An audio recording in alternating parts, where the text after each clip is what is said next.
Hi, this is Dane Shoemaker. I'm here with Sheila Turner Hilliard of From the Top Dance Studio. Thanks for having me today. Sure. Thanks for having me on the podcast. Yeah, absolutely. So you are a pillar of the community of Newtown Square, I have to say. Dance instructor, business owner, entrepreneur, writer. What else am I missing here? Philanthropist, volunteer. Sounds about right. Yeah. So, really just looking to get to know you a little bit more. I mean, we know each other through the business association and some of the work around the community, and president of Newtown Square Business Association as well. Really just, we're in this space today from the Top Dance Studio. You're celebrating 20 years in Newtown Square, or 10 years in this location, right? 20 in Newtown Square total. Yeah. Okay, cool. So want to hear your story, how you came to be running this place. And I know you had, a past career in real estate, and you're a writer. So a lot of really interesting things to kind of unpack today. So, okay. Yeah. So you ready to unpack it all? As much as you want to, I guess. So I don't know. Well, I was born and raised in Newtown Square. Okay. So this community is very important to me. And my father was involved with the township as well. So growing up, I kind of had that, him as an example of a hard worker. He was a police officer, so he always had multiple jobs, but he still gave his time to the community as well. So I credit, a lot of my work ethic to my dad. So Newtown Square is very special to me, and I opened the studio 20 years ago in Newtown Square because I grew up dancing here, and my former studio, I grew up with the owner was a former Rockette in New York City. Oh, wow. Radio City Music Hall Rockette. And that was really a cool experience. She had a small studio here in Newtown Square. I grew up dancing with her. Then I started teaching with her. She would bring me up to New York a lot to have cool experiences working with master choreographers and working with the Rockettes. So it was a really cool experience. And the studio that she ran was very, very warm and welcoming. It wasn't super competitive or cutthroat or anything like that. I got to dance with my friends, even though I was a competitive dancer.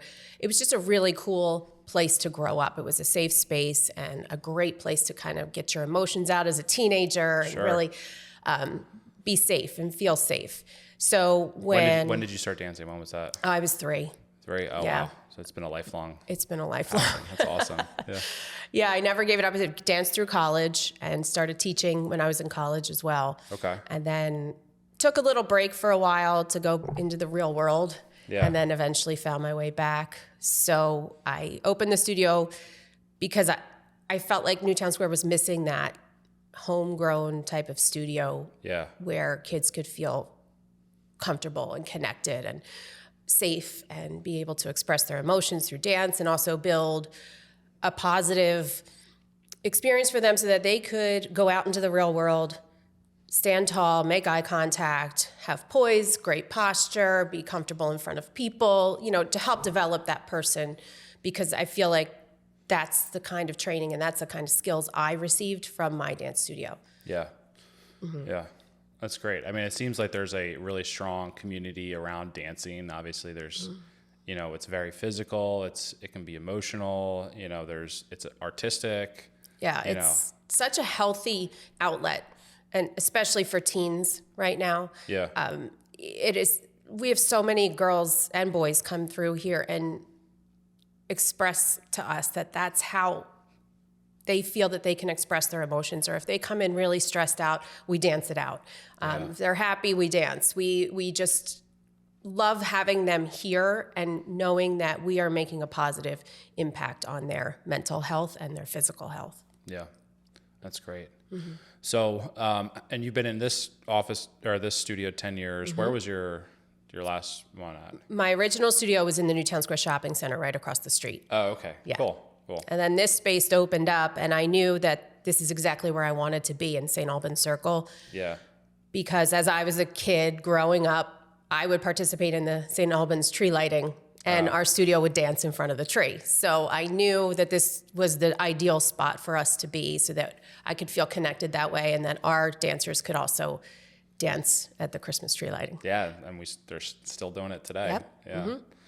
Yeah. I think the St. Alban Circle is it's just like such a great focal for Newtown Square, and there's a lot of businesses opening up. There's a ice cream shop opening up across the street, so that's exciting. What's really Candy cool, store next door. it's like the one little section where it's still all locally owned businesses. There are no chains back here. Yeah. And that's a really cool feeling. What kind of dance programs do you have here? Like, what are some of the classes, different age groups, things like that? We start at age 2 with a program called Movers and Shakers. Okay. So that's like a little intro to dance where they're going to have like fun 45 minutes of learning dancing and learning musicality, learning about rhythm, but in a really fun environment where you can use props and fun songs, things that they're familiar with. So they're learning without really realizing that they're learning at the same time. And then we go into combination classes, which are ballet and tap and jazz. And then after that, we graduate into being able to choose your own class, like a hip hop, lyrical. We have point, ballet, contemporary, modern. So it's really, and tap, all across the board. Yeah. And then, so we have a pretty healthy adult program as well. So 2 through right? adults. Yep. Wow. What are the adult classes like? They're fun. I teach on Wednesday nights. I teach an adult, we're going to call it a hip hop class. It's like a fitness geared class. And then we have adult tap, and that program's really, really growing. Yeah. And those ages go all the way from, we have a couple in their 20s, and then we have some ladies in their 60s. Awesome. Yeah, it's just a lot of fun, and the adult tap does participate in the recital. Yeah. Nice. Where do the recitals happen then? We have them at Marple Newtown High School. Oh, okay. Yeah, right after Memorial Day. Yeah, cool. Now, do you teach outside of the studio?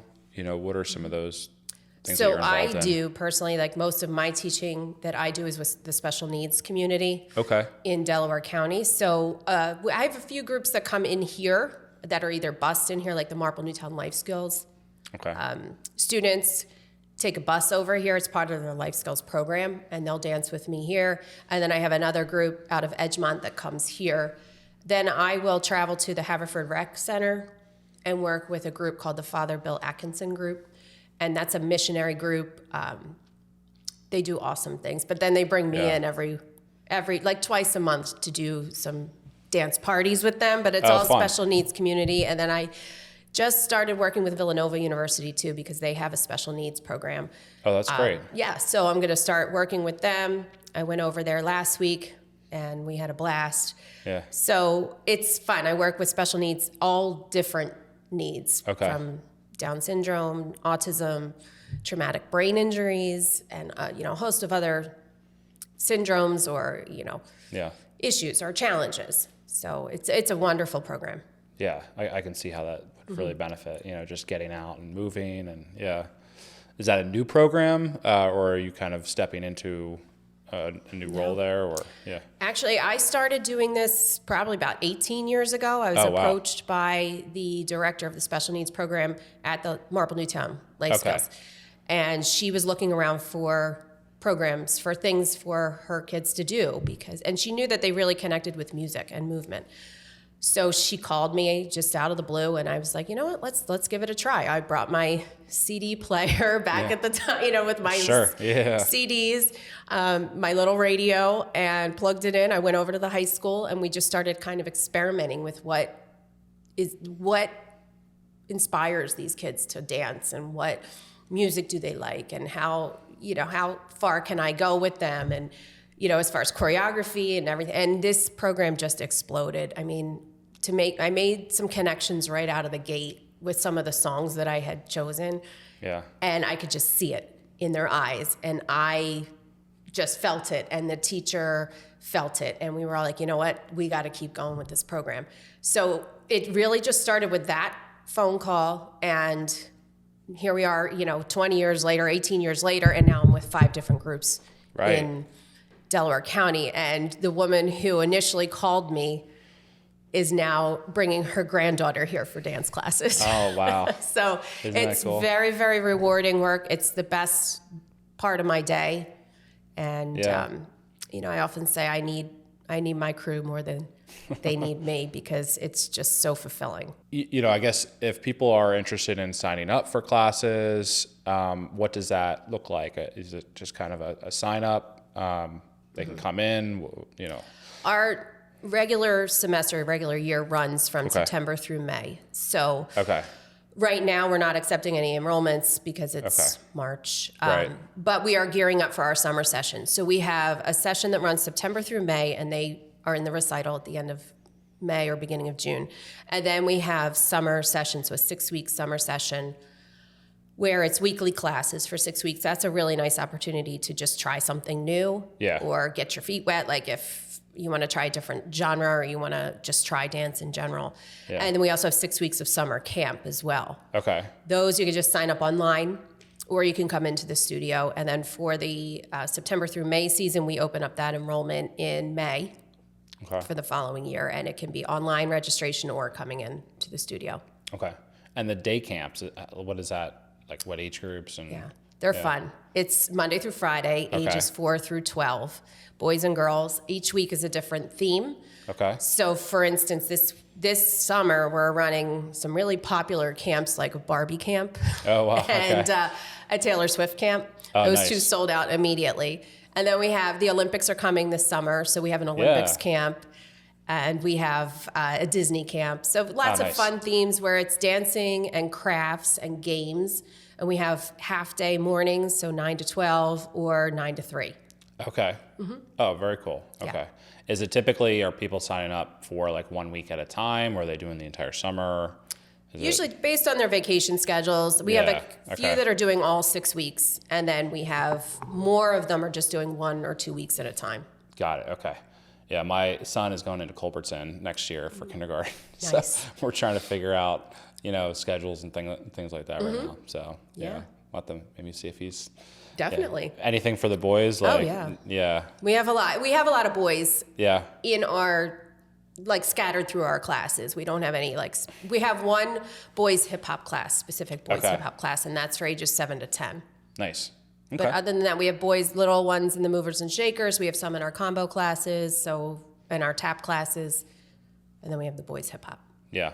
Cool. Mm-hmm. Yep. All right. So I know you're a writer also. Mm-hmm. Tell me a little bit about that. You've wrote some publications. You have a book out there. What's that been like? So I started writing right out of college. Okay. I was a speech communications and public relations major, so that kind of lent itself to me writing. And when I started working, I started using my writing skills to write training manuals and, publications like that. Sure. And I have written a couple chapters in some women's anthologies, books based on my personal life and experiences. And then I wrote my own book during COVID. Okay. And then I write for the Newtown Square Friends and Neighbors magazine and the Newtown Edgemont Friends and Neighbors magazine. So those I started writing for 3 years ago. And that really came out of, I was writing articles for the dance studio for the magazine. Yeah. And then the publisher approached me and said, would you want to write a little bit more? So now I write a lot more for them. That's great. But it's awesome because I get to meet even more people in our community and highlight good things that are happening around town and some really special things that people are doing around here. And it helps me. I feel like dance is very natural to me. So the writing challenges my brain a little more because I'm learning about, I just did an article on trout fishing and I did one on the sewer authority. I mean. Yeah, it kind of forces you into these topics that maybe you're not. Yeah. That I might not know. And then I've interviewed this world-renowned sculptor that lives right in Newtown Square. I had no idea. And then I had to learn all about the lost wax process of making a bronze statue. Really? So oh, wow. Okay. Those are really cool perks to writing for the magazines. I feel like I'm challenging my brain. I'm meeting new people. I'm learning a lot of interesting things. Yeah. So it's very rewarding that way. I feel like that's similar to why we started this podcast. It's an opportunity to get to know people in your neighborhood that you don't even know everything about them. Mm-hmm. And such inspiring stories about building a place like this. And so I guess for the magazine, so the article, was it Newtown Square Friends and Neighbors? Friends and Neighbors, yep. So the couples and families that are on the cover, you write those articles, right? I write those articles. Cool. So I get to learn about their stories, and then everybody says, oh, I'm so boring. We're so boring. We don't have a story. I'm like, oh, I'll get a story out of you. Don't worry. Nice. I will get a story. Because I try to just find some quirky, funny things that they say that they don't realize are points that make their stories interesting. So I like digging a little deeper and getting, a cool story. And then they go to read it and they're like, oh, you made us sound fun. Yeah. Like, wow, this is really cool. So that's cool. cool. And it's also a really neat keepsake for them. A lot of families that I interview and write about have younger children. So they get extra copies and they keep them for their kids for like the future. It's just a cool thing. And then some couples say it's a really neat walk down memory lane to recount, how they met and their whole story. And it's neat for them to go back and think about how special their family is. Sure, yeah. So I write that, and then I write the feature articles about, like I just wrote about a girl from Willistown who just wrote her own book. So I featured her book. It's like a self-help type of wellness book. Yeah. And then, like I said, I write feature stories about trout fishing starting up April 6th. And, and now the sewers all got installed with the 537 plan. That's been a big hot topic around town. Yes. Yeah. Mm-hmm. Very cool. How do you find these stories? Like, are people coming to you and publisher feeding you ideas, or are you kind of coming up with some of the stuff? It's a good mix. Yeah. We get a lot of nominations for stories just based on the magazine. Like they'll email us or the publisher and say, hey, this is happening or this is happening. And then through the dance studio, I get some good ideas. I know a lot of families that come through here that are doing some neat things. I have some good friends around here that I was like, oh, let me feature you. I want to feature that. Or there's hot topics like the Sewer Authority that we want to cover and make sure that we educate the public about things that are important to them. Sure. The building and the construction and like the restoration of Greer Park. Those things are important, but people may not be able to attend the meetings. So we serve as like a source of information to kind of, get all the facts out. Yeah. But the ideas come from various people. Maybe just I'm walking around town, I'm in Rite Aid, and someone approaches me and says, hey, can you do a feature on this? And then Any other future writing projects you have lined up, like outside the magazine or anything else? I don't know if I can fit any more into my schedule. I would like to write another book, of course. I would. Okay. I did enjoy that. My book, I felt, was a good guidebook. It's a short book, concise. I would like to write a little bit more about my story in length someday. Yeah. And the book you wrote, what was it about? Okay. We don't have to. Oh, yeah, we can talk about it. Okay. So the book that I wrote that is on Amazon, I self-published it, is called Suit Up, Show Up, A Girlfriend's Guide to Grief. And it's based on my personal experiences when I was younger. I was married, and I had my 2 kids. My husband at the time had been diagnosed with brain cancer. Yeah. Well, he had a brain tumor, and the doctors managed the brain tumor for a few years. I had my son, I had my daughter, and we kind of lived with it and in and out of surgeries and treatments, and my life has kind of not taken a clear, straight path as far as anything. Raising kids or choice of careers or businesses, and that, honestly was a big reason why I started this business and why I was in real estate previously, because I needed to have a career path that was flexible in case I needed to take him to treatments or I needed to take my kids with me. So my kids grew up, my 2 older kids grew up going to show houses, going to settlements with me. They were here at the studio with me all the time. So it served me well, my choices. It wasn't where I thought I was going to go with my career. Yeah. I thought I was going to go into the corporate world, and I was for a little while, and I loved it, and I traveled, and I did wonderful things, but life sometimes hands you some challenges where you really have to make hard decisions and take your talents and put them in a place where where you can survive, like where that can help you and your family survive. So that's sort of the beginning of my story. Yeah. So I had the dance studio in 2004. I opened it when my daughter was 15 months old. Oh, wow. Because I knew I didn't want to do real estate for the rest of my life. I was good at it. I did very well, but I felt the call to do something more creative. I wanted to have the studio, and I knew it was another source of income and another source of safety where my kids could be with me if something happened to him. So we built the studio, and it's crazy because I never even thought, as a business owner, you're supposed to have a business plan, and you're supposed to have Sure. Things all lined up, and I was throwing whatever I could against the wall to see if it stuck. Sure, yeah. But I knew I had a talent, and I knew my heart was in the right place. I knew that I knew why I was going to open it. It was for my kids, and it was also to give other kids the opportunity to feel safe and protected, and and have a good experience like I did growing up. So, had the studio, did real estate both for a while, and then in 2010 he passed away when my son was 10 and my daughter was 6. And my experiences during that time were tough. I was young. I was in my 30s. 2 young kids. I was the only one I knew around here who had lost a spouse to cancer that young. Yeah. And my kids, they were really only 2 in their school who had lost their dad. My son was in 5th grade at the time, and my daughter was in 1st. So we were really kind of doing this on our own.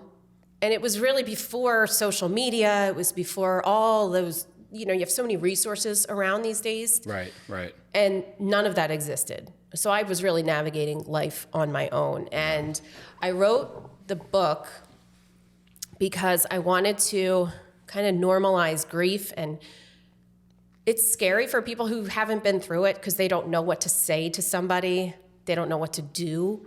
Yeah. And for the person who's lost somebody, it's really hard to watch your friends like kind of be uncomfortable around you. Yeah. And that's normal. Most people are uncomfortable about grief. They're uncomfortable about talking about death. They don't know what to say to you. They don't know what to say to your kids. They don't know how to act. And a lot of times they just go away. Yeah. Or, their lives keep going forward and you're like, now it's crickets. And you're like, where is everybody? But nobody really knows. But when you're in the middle of it, they're like, I'll do anything. Just let me know how I can help and blah. So the book is a guidebook for someone who doesn't know what to say and doesn't know what to do. And it's basically telling them, suit up, meaning just get ready, show up, just show up and shut up. Because a lot of people will say things that they don't mean to say, or they get nervous and say things like someone said to my son, like, oh, you're the man of the house now. And I'm like, are you kidding me? Yeah, like, please don't tell a 10-year-old boy that he's the man of the house. And it was innocent, but it wasn't necessary. In that moment, or, oh, at least he's in a better place now. Okay, well, sure, but let's not say that. You say you're sorry, you say it sucks, and that's all you say, basically, and you just show up. And it goes through certain things like roles that you can play.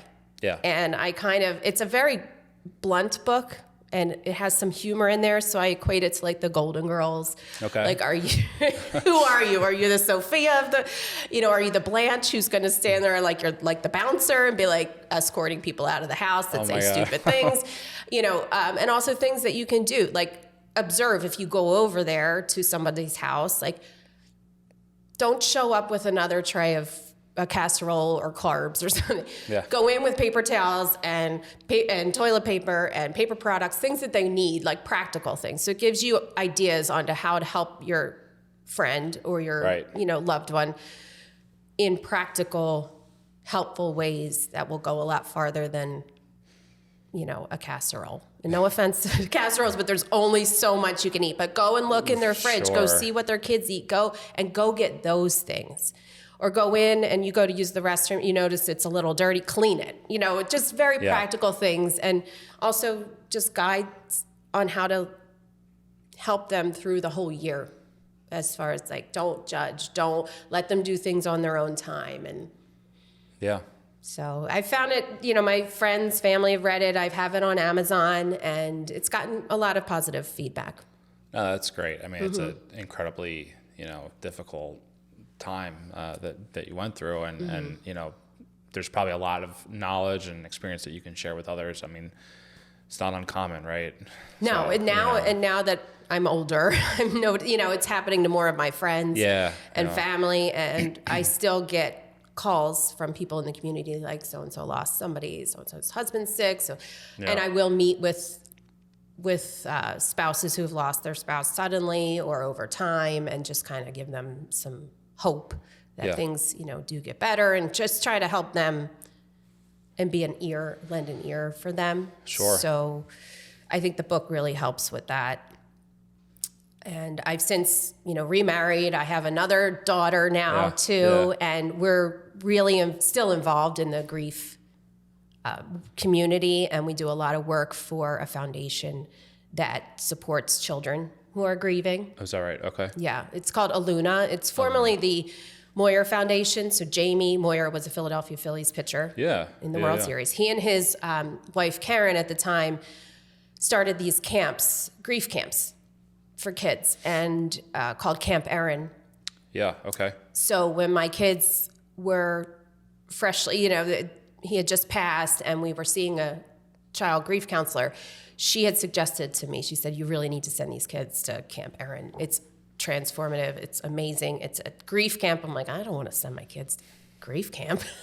Yeah. And they were like, Mom, we don't want to go to grief camp. I'm like, but it's not really grief camp. It is, but it's 2 days of being surrounded by kids who have all lost either a parent or sibling or like a grandparent, somebody very, very close to them. Yeah. And they get the opportunity to bond.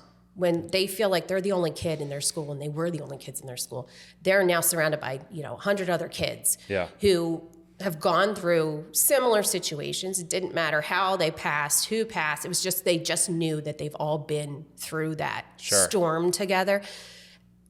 They do fun activities. They do grief activities. And it's 2 days. It's free. It's funded by donors. And it was the best thing I could have ever done for my kids. Sure. Because I dropped them off. I was heartbroken. They're looking at me like, Mom, I can't believe you're doing this. And I felt terrible all weekend. And then I went to pick them up, and they were literally like hiding from me. Like, don't come find me. I have my friends, and this is awesome. And that's great. They've since gone back a couple times, and my daughter just volunteered this past year in Tampa to be a cabin buddy for Camp Erin. Oh, wow. Yeah, That's so they're in every Major League Baseball city. Okay, these so camps. it's a national thing, yeah. And then they've also gone to like other areas where, like in Connecticut with the Sandy Hook. So they've opened in other like key areas. Right. So we do a lot of work for them. We continue to raise money for them. And, it was the best thing I could have ever done for my kids. And I told them on the way home, I said, we're going to do everything we can to help. And it's been 14 years. Yeah. So we still continue because it's needed. These kids need to be able to feel connected to other kids. My kids still keep in touch with the kids they met at Camp Erin. So it's amazing. Yeah, that's great. That's great to hear. Yeah. Really inspiring story. Obviously there's a lot of advice that you shared around grief management. And, what about for, maybe business owners or, any tips or wisdom that you might have for business owners in the area, people that are looking to start a business or anything like that? Like I said, I didn't have the typical path to starting a business. Yeah. I didn't have it all planned out. I never looked a year or two ahead, and I feel like that kind of served me well in a way.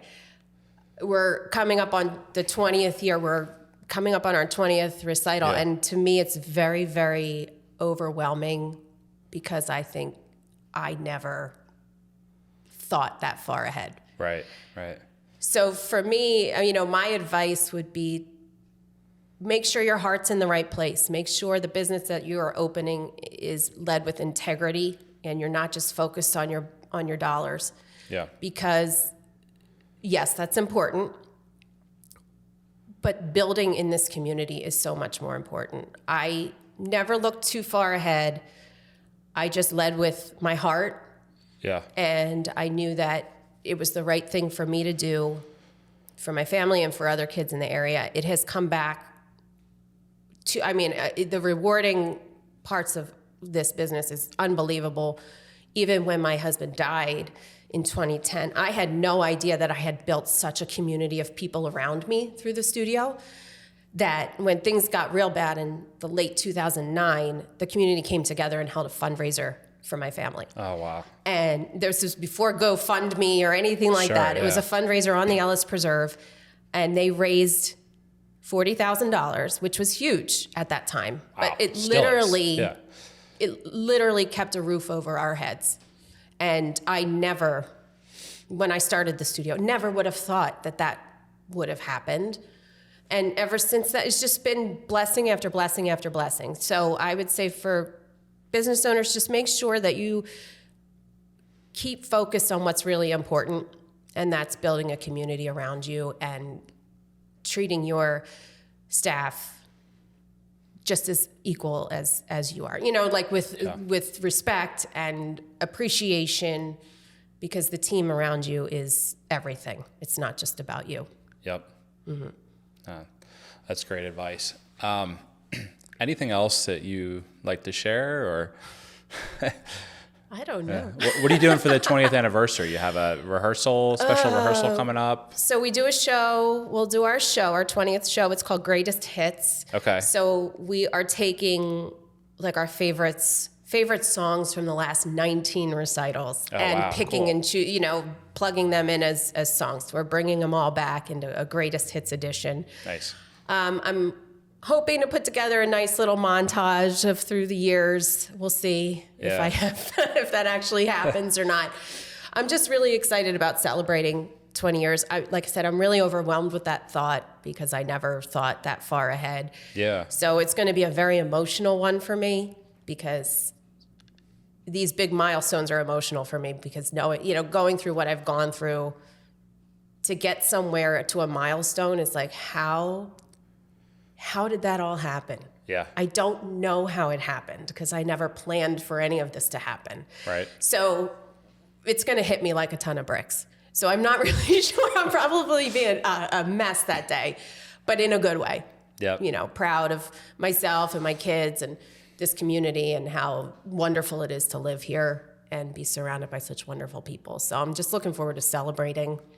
Absolutely. Yeah. When is the date for that? Is that set yet? June 2nd. June 2nd. Mm-hmm. Okay.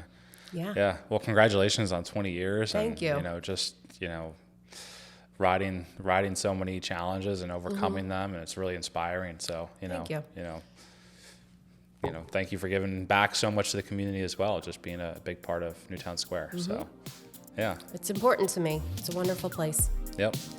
So, Sheila Turner Hilliard from the Top Dance Studio. Thanks for being on here. Thank you for having me. I really appreciate it. Thanks for listening today. Shoemaker Lab is an original production by Shoemaker Films, LLC. If you enjoyed today's content, please consider subscribing on YouTube, Spotify, Apple Podcasts, and wherever you get your content. Follow us on Instagram at shoemaker.films. And if you're a business that's either interested in our video production services or would like to be a guest on the show, get in touch by using the contact form on our website, shoemakerfilms.com.